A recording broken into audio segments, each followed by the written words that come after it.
Hello, oboe players. My name is Robin Driscoll, and I am one of the oboe doctors.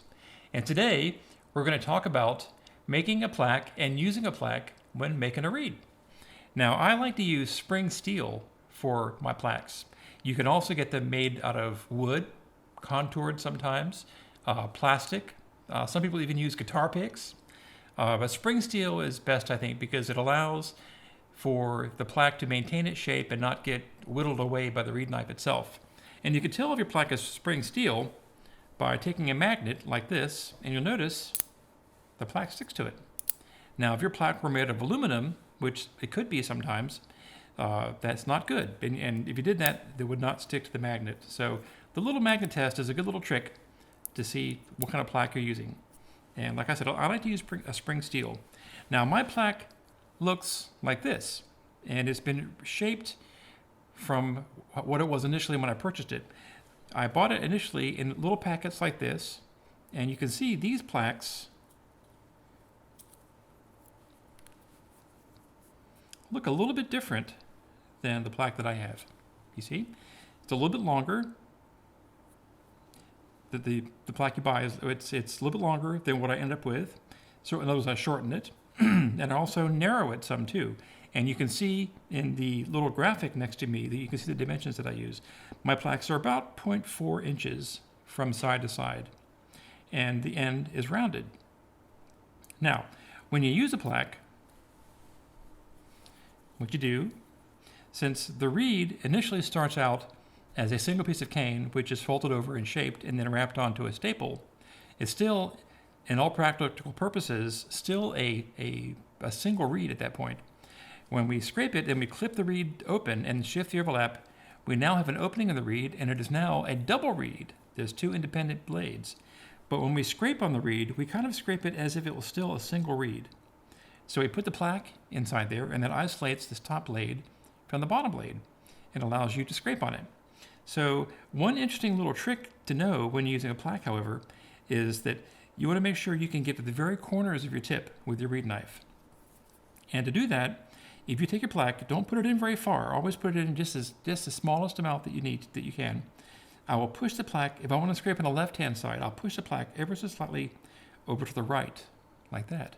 And that minimizes how much plaque is exposed on the left-hand side of the tip. And by doing that, my reed knife can get right inside there and get very fine shavings up to the very, very edge of the tip on the corners. So now, when I want to work on the right-hand side of the reed, I'll move the plaque over slightly to the left-hand side. So it's just having some plaque exposed on the right-hand side where I'm about to scrape. So then I can get inside there and pick up right to the very edge of the tip. And that helps me get much thinner on the sides of the tip in a much more controlled fashion.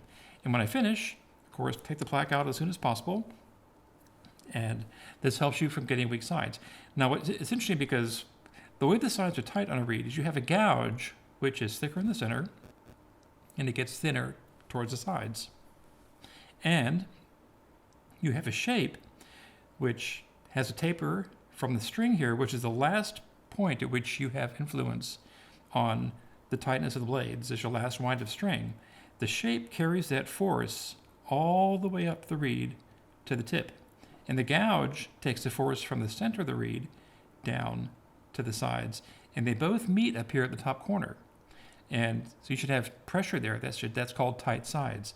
And it's interesting because high C on the oboe is actually the tip by itself vibrating. So if your tip is open on the sides or is not tight, when you play high C or the high notes, the tone will be kind of gnarly. And so you want to make sure that your sides are tight all the way up there to give you your best results.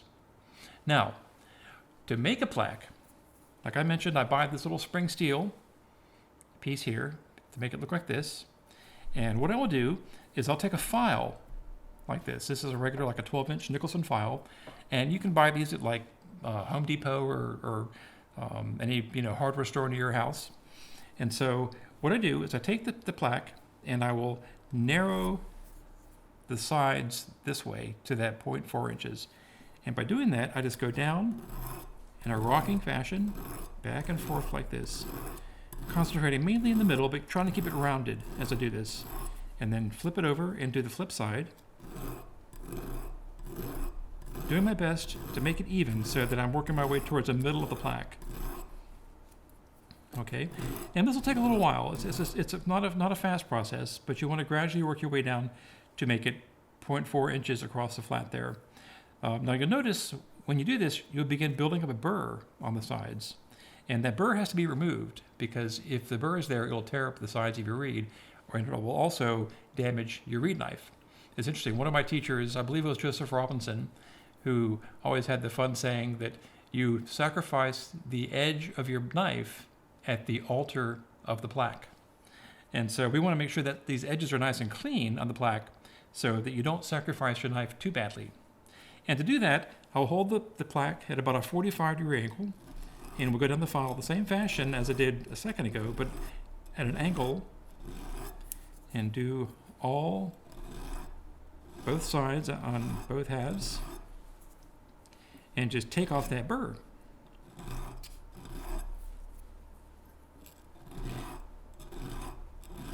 And keep doing that until you can feel no more burr there. And you can sometimes use sandpaper or a stone even to work it down even more fine when you get finished.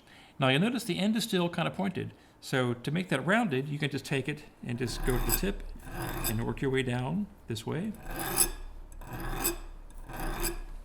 until it's rounded to the degree you want. Now I have much more to do on that, but as you can see, it goes all the way down from this to that. That's about a 0.1 inch radius on this curve here. But when you finish, you're going to have a burr there as well. Okay, so take it